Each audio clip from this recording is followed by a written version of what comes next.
Namaste. Saludos de Sangeet Prats desde Nepal. Hoy en mi sadhana, en tu sadhana, empiezo a hablar de la práctica de la meditación. Hasta ahora se ha hecho una introducción de forma verbal, de forma explicativa sobre lo que está alrededor de la meditación. El mundo de la mente, el condicionamiento, adicciones emocionales, el ego. Y todo esto forma parte de la búsqueda espiritual. Pero sin la práctica, si uno no comienza a meditar, sin la sadhana, nos quedaremos como ese melómano de la música que tiene todos los CDs de las grandes orquestas, de los grandes pianistas, que no se le escapa un concierto, cuando Barenboim viene a la ciudad, pero que nunca ese melómano se ha sentado al piano a crear su propio sonido, sus pequeñas notas. Y este es yo diría que es el único objetivo que me mantiene haciendo estos tutoriales sobre mi sadhana. Para empezar la práctica de lo que es la meditación, necesito de hacer una introducción más directa sobre lo que es la meditación, o sea, lo que es la técnica o lo que es la práctica de la meditación. Y para ello, hablar de este mundo espiritual, del ser, es bastante difícil. Y yo personalmente me gusta mucho la simplificación al máximo y utilizar la palabra como la brocha de un pintor. Es decir, cuando yo intento describir algo con palabras, porque no se puede hacer de otra forma, mi intención no es la de convencer a nadie, ni de disertar o argumentar, sino simplemente de pintar una impresión, una imagen. Porque las palabras, la prosa se escucha muy fácil y también se olvida muy fácil. En cambio, una impresión, una imagen dura más. Y si realmente la has comprendido, así como la pintura o la poesía, es como si de una manera más abstracta podemos comprender cosas que en realidad son muy simples, pero que para la mente resulta difícil. Bueno, esta introducción a la meditación me gustaría empezar hablando de la etimología de la palabra meditación.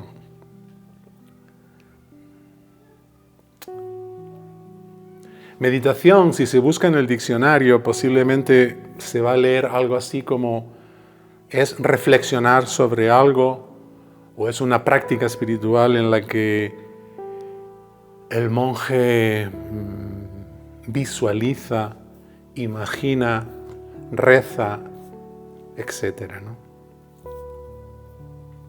Y este es el concepto normal occidental que se tiene de lo que es meditar. Visualizo, imagino, veo colores. Pero en realidad eso no es meditar. Y el concepto de meditación que yo quiero transmitir es el concepto de dhyana, que es una palabra sánscrita, que significa es una experiencia basada en estar en un estado en el cual no hay mente, no hay emociones, no hay sentimientos, no hay sensaciones, y paradójicamente uno es, y uno está presente de una forma total y uno es. Y este concepto de dhyana solo surgió en una cultura del planeta que es hoy en día lo que es una región del planeta que es lo que es India y Nepal. Y en el desarrollo de lo que es el concepto de dhyana hay un personaje esencial que es Gautama el Buda, que hace de la meditación por primera vez un proceso totalmente científico, estructurado de una forma concisa para que el practicante pueda llegar al estado de dhyana, o sea, al estado de no mente. En realidad, la palabra meditación está tan dentro de nosotros que cuando uno escucha por primera vez este concepto de dhyana, o mejor traducido sería no mente, pues uno se queda un poco extraño, ¿no? Con lo cual seguimos utilizando, por supuesto, la palabra meditación porque está establecida en nuestras culturas, pero es muy interesante y conveniente ver la diferencia y el origen, no etimológico de la palabra, sino el origen de la experiencia. Porque cuando los ingleses colonizan India y están con el Raj británico durante muchos años en India, ellos se van acercando poco a poco a la cultura india y observan que hay unos señores, para ellos muy raros porque son como mendigos, que son sadhus, que son rishis, que están meditando, o sea, que están sentados, que están con los ojos cerrados y en realidad no están haciendo nada. Entonces, la cultura británica, ante esta dhyana que ven desde afuera, le cuñan la palabra meditación, meditation. Pero la palabra meditación no representa el estado de dhyana, no representa el estado de no mente, porque dhyana solamente puede ocurrir cuando la mente ha cesado, cuando no hay emociones, cuando no hay sentimientos, cuando no hay incluso ni sensaciones físicas del cuerpo y todavía uno es. Y uno es de una forma tan total, que es una experiencia con la cual hemos nacido, pero en el proceso de crecer la hemos olvidado. Por esa razón, cuando uno empieza a meditar y después de meses o años de meditar, uno empieza a encontrar los primeros rayos de no mente, de calma total, en la que no hay emoción y no hay pensamiento. Uno es como si dice, no me es desconocido, esto yo lo conozco. Y eso lo experimenta todo niño en el vientre de la madre, al nacer y en los primeros años en los que todavía no se le ha consolidado y forzado un condicionamiento familiar, social, nacional, etc., ¿no?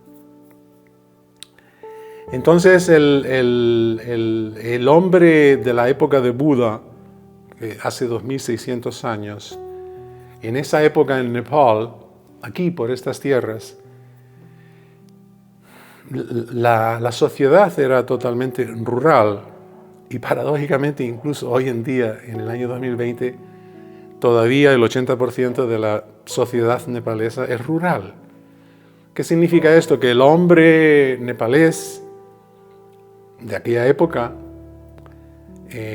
trabajaba mucho el cuerpo, es decir, el hombre nepalés vivía con los ritmos de la tierra, del universo. empiezan los pájaros a cantar por la mañanita y se despierta. Lo primero que hace es salir a su terruño y con sus manos trabajar la tierra, porque no hay supermercados, porque tiene que comer, tiene que caminar 2 o 3 horas, bajar un risco y subir el risco para llenar una cántara de agua, simplemente para hacer las funciones típicas de cocinar, lavar, y porque no hay agua, no había agua corriente. Entonces ese hombre rural trabajaba el cuerpo, por lo que después de trabajar el cuerpo durante horas y horas durante todo el día, pues sentarse, sentirse, no hacer nada y quizás cerrar los ojos y todavía estar consciente. Ese hombre rural de la época de Buda estaba más preparado para comprender la técnica de meditación que Buda creó, que es la técnica de Vipassana. Pero el hombre actual nuestro, de nuestra época, no tiene acceso directo a esta técnica, puesto que el hombre actual de nuestra época estamos tan tensos, con tanta información, con tanta avaricia, codicia, queriendo comprar, es un consumista, es un hacedor paranoico, por así decirlo. O sea, el hombre actual está continuamente gastando su energía mirando hacia afuera. Y por la noche, ya totalmente exhausto, no tiene energía para meditar, y si cierra los ojos es para dormir, y día tras día se le escapa la vida y no ha tenido el más mínimo momento o instante de lo que es dhyana. Entonces, para introducir lo que es la meditación,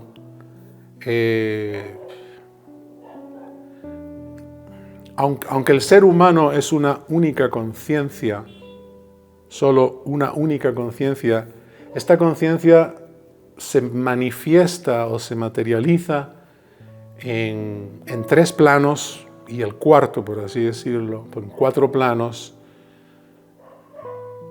que aparentemente son diferentes, pero no deja de ser una sola entidad de conciencia. La primera de estas partes la conocemos muy bien y no hay la menor duda, que es el cuerpo. El cuerpo es algo que se puede tocar, es algo que se siente, el cuerpo siente frío, calor, hambre, saciedad, salud, enfermedad. El cuerpo es algo que realmente no existe la menor duda de que existe, ¿no? El cuerpo somos el cuerpo, ¿no? La identificación con el cuerpo es tal de que somos el cuerpo. ¿Y qué es el cuerpo? El cuerpo a un nivel fisiológico, químico, no deja de ser un mundo atómico en el cual hay una energía que vibra a una cierta vibración, hay unos átomos que a una cierta velocidad se materializan, se pueden ver. Pero esa misma conciencia a una velocidad mucho más rápida, que ya no se ve, adquiere y toma la forma de lo que es la mente o el pensamiento. Lo que los maestros de la antigüedad de India llamaron también los samskaras, ¿no? O sea, impresiones mentales que vienen de vidas pasadas, pero en fin, el pensamiento de un ser vivo, de un ser humano vivo, es lo que se llama mente. Yo personalmente me gusta llamarle la loca o la radio, ¿no? Porque si la mente no está educada con la meditación, pues no deja de ser una radio molesta que se enciende cuando quiere y que se apaga cuando quiere. Se enciende cuando quieres ir a dormir, con lo cual no duermes, y se apaga cuando tienes que trabajar, cuando realmente la necesitas. O sea que realmente es una entidad que inconsciente es quizás nuestro mayor enemigo. Pero esa energía, esa misma conciencia todavía aún más rápido, vibrando a una velocidad aún más rápido, pues se convierten en emociones que son más sutiles, que son más viscerales, ¿no? Y estos tres elementos de cuerpo, pensamiento y emoción están totalmente sincronizados. Es decir, el cuerpo va inmediatamente a somatizar todo lo que ocurre en los otros tres planos. Por ejemplo, el cuerpo está muy bien, has comido muy bien, has descansado muy bien, estás contento, y a través de la mente llega una información, un telefonazo. Un amigo ha muerto, o un gran familiar, alguien ha muerto, e inmediatamente ese pensamiento crea una emoción. Y la emoción hace que el cuerpo tenga un chute de adrenalina en el cual uno se siente inmediatamente, uno siente como ha habido un cambio energético. O sea, hay sudoración, hay miedo, quizás hay diarrea, pero el cuerpo inmediatamente somatiza todo lo que puede ocurrir en el segundo plano mental o en el tercer plano emocional. Y esto es, digamos, lo que quizás el ser humano conoce de sí mismo. El cuerpo, sí. La mente, sí. Y las emociones, sí. Hay algunos que ni sienten, pero en fin, parece ser que ese es el ser humano normal. Luego vienen los maestros, Buda, los maestros de India, de Nepal, Osho, que nos hablan del ser y nos hablan de que la conciencia, lo que nosotros de verdad somos, es todavía algo muy, muy superior a todos esos tres planos. Ellos le llamaron el cuarto plano, en el que se le llama, se le ha dado muchos nombres, ¿no? Pero yo prefiero el ser. Las religiones le llamaron el alma, el espíritu, etcétera, etcétera. Pero el ser sería ese estado de dhyana en el que hay una presencia, hay un observador que está ahí separado del cuerpo, separado del proceso mental y totalmente fuera del campo emocional. O sea, no hay nada que esté afectándole. Y ese estado es el objetivo o la meta, por así decirlo, de la meditación. O sea, todo buscador espiritual de diferentes culturas, de diferentes países, de una forma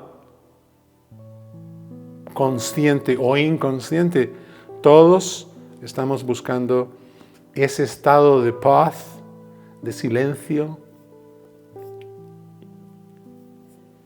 en la que no está la loca, en la que no hay emociones, en la que no hay adicción emocional, en la que no hay películas, en la que no hay dolor, en la que no hay sufrimiento. Y para llegar ahí, uno tiene que meditar. Es decir, es aquí donde después de toda esta información que viene del exterior, de escuchar a los maestros en YouTube, de escuchar a Osho, de leer a Krishnamurti, de leer todos estos libros. A mí me gusta mucho el ejemplo del músico, es decir, uno puede estar toda la vida escuchando a los grandes compositores, ser un gran melómano, tener miles de discos en casa y jamás sentarse al piano. Entonces, mi sadhana como grupo de meditación o mi propuesta personal a ustedes de lo que es sadhana no es nada más que la comprensión de que si no hay una práctica diaria de acercarnos más y más al estado de dhyana, de estar cada vez pensando menos, sintiendo menos y más desidentificado de las sensaciones del cuerpo. Si no hay una práctica que nos lleve a ese estado, pues nuestra vida no cambiará para lo que se llama crecimiento espiritual o crecimiento personal. No cambiará. Uno nace, como dicen, come, caga y muere. En fin, que realmente seremos siempre presas de nuestras emociones, de nuestras adicciones, y habrá siempre una cantinela en nuestra vida de sufrimiento que no nos dejará hasta el último aliento. Entonces, la meditación es para mí el único método de autosanación y al mismo tiempo de crecimiento espiritual. Entonces, la sadhana como prácticas hay muchas, meditaciones hay muchas, culturas diferentes han hecho diferentes técnicas de meditación. Pero en mi caso, personalmente, después de haber experimentado durante más de 30 años muchos y muchos métodos de meditación, al final he comprendido de que la ley de oro es la sencillez y al mismo tiempo la simplificación. Hay un refrán que de siempre, ¿no? que de siempre me gustó, que decía: oficial de todo, maestro de nada. O sea, de nada sirve estar picando y haciendo esto y aquello y cambiando de línea espiritual cada 2 años, si realmente no se profundiza totalmente en una línea que no deja de ser, al fin y al cabo, algo muy sencillo y muy simplificado. Y es esta la propuesta que yo voy a hacer a mi sadhana con diferentes sadhanas de meditación, pero muy simplificadas y al mismo tiempo dando al practicante la creatividad de poderla cambiar y poder arreglar un poquito la meditación a tu propia vera, por así decirlo. Pero yo personalmente creo que solamente son necesarios 3 sadhanas durante el día, durante un día cotidiano de la vida de una persona. Con 3 sadhanas, con 3 meditaciones es más que suficiente para mantener un ritmo de crecimiento personal. Una sadhana importante es comenzar el día, es decir, uno se despierta por la mañana y es importante, después de venir de 8 horas de un estado de sueño en el que la mente subconsciente nos afecta,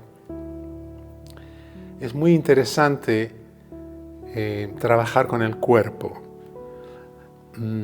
Osho, por ejemplo, tiene meditaciones como dinámica, kundalini, nataraj.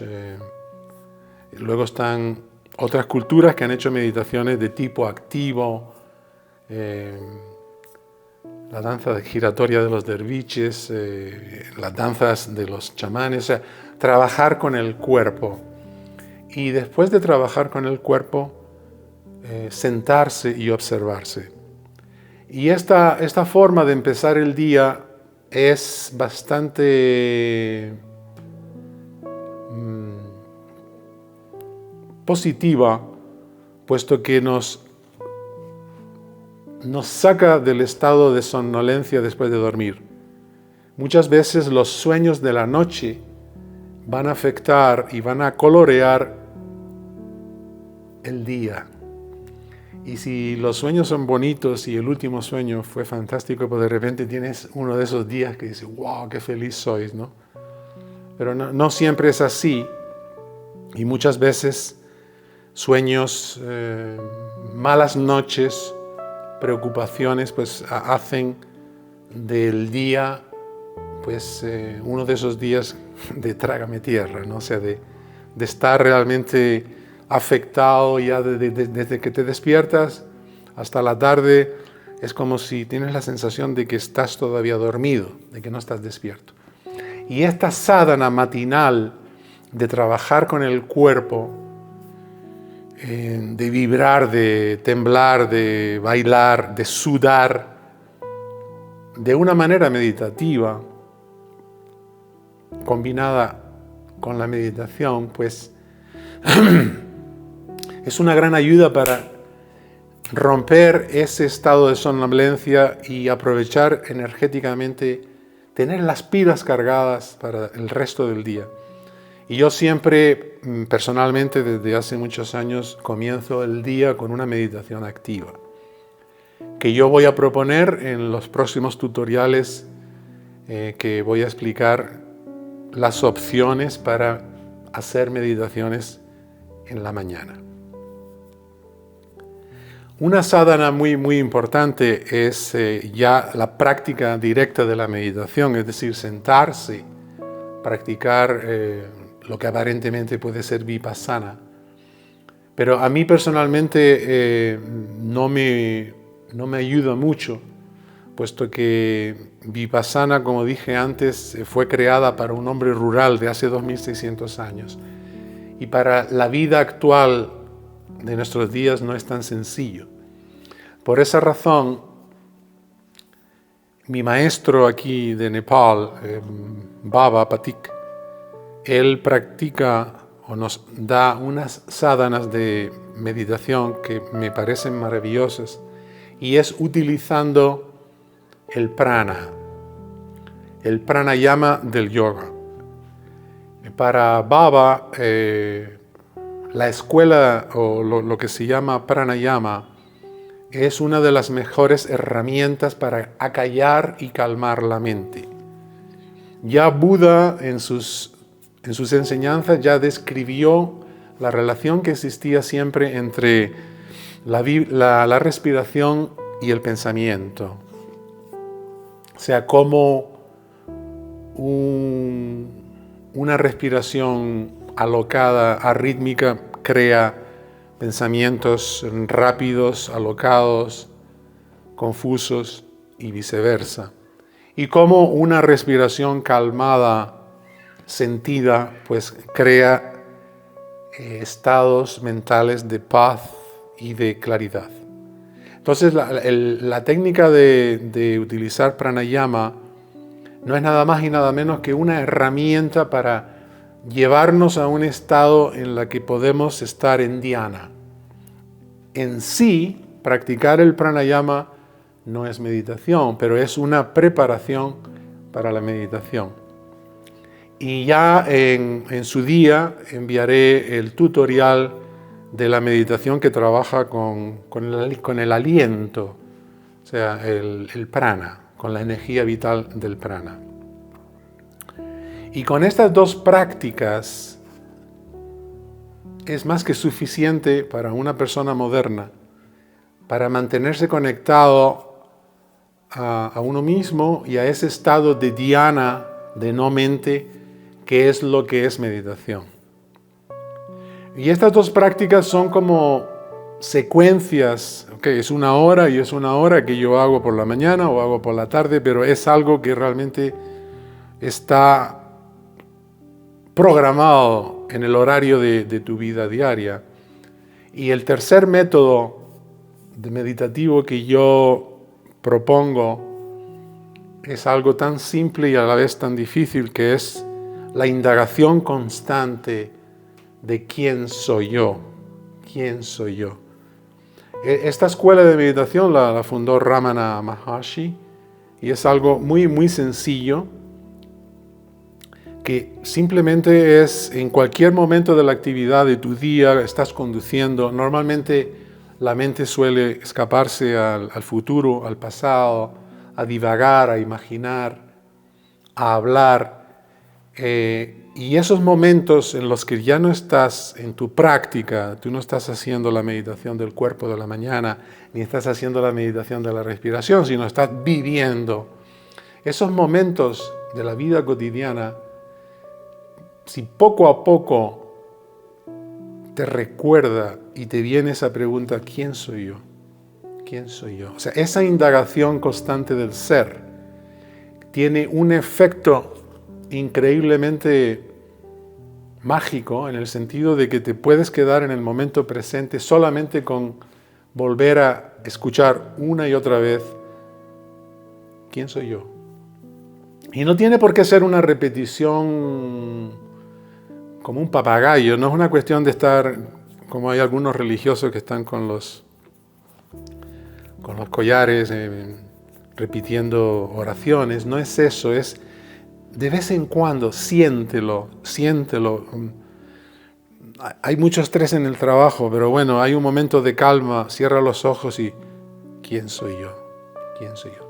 Y esta sería la tercera sadhana que yo personalmente practico a diario y es más que suficiente para comprender y mantenerse en un estado meditativo lo más constante que podamos. Y bueno, pues esta sería la introducción lo más sencillo posible sobre lo que es la meditación y sobre lo que es el concepto de sadhana. Yo suelo hacer constantemente hincapié en la palabra sadhana porque sin disciplina no hay arte. Así como el artista, así como el músico, para poder mantener su arte fluido, necesita constantemente la práctica de su instrumento, ya sea el pianista, guitarrista o el arquero de Zen.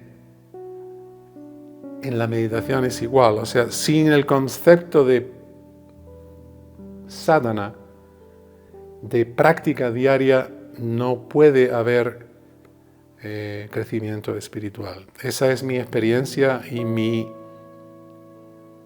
compartida hacia vosotros.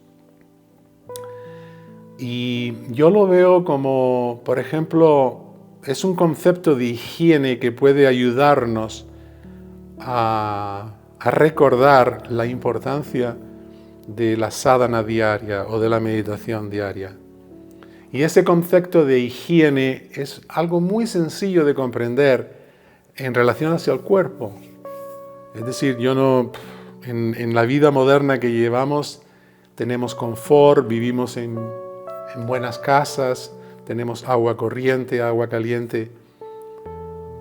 Yo no me puedo imaginar a nadie que por la mañana que no se lave la cara, que no se lave los dientes, y es que no se tome una ducha, ¿no? Que se bañe, ¿no? O sea, esa sensación de higiene hacia el cuerpo te deja bien, te deja limpio y te da una sensación de claridad, una sensación de transparencia.